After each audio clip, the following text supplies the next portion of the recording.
মুসারে আল্লাহরে জিগাইবানি, আমি গরিব মানুষ, আমি ভালো কিছু কিনতে পারি না, ছেলে মেয়েকে ভালো কিছু খাওয়াইতে পারি না, ভাঙ্গা ঘর, এত গরিব, ভালো করে ঘর বানাইতে পারি না। আল্লাহরে জিগাইবানি কি করলে আমার উন্নতি হবে, ধনী হব, টাকা পয়সা হবে। আল্লাহরে জিগাইবানি। আল্লাহ মুসা নবী কয় ঠিক আছে, আল্লাহরে জিগাইব তুমি কেমনে ধনী হইবা।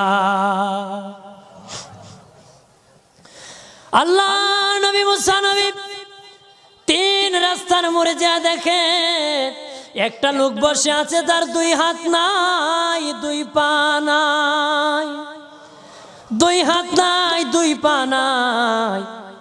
ওই লোক ডাক দিয়া কয়, মুসা রে, জীবনে কোনোদিন নিজে হাঁটতে পারি নাই, নিজ হাতে খেতে পারি নাই, কেউ খাওয়াইলে খাই, নতুবা উপবাস থাকি, বৃষ্টি আসলে ভিজি, সেখানে আমি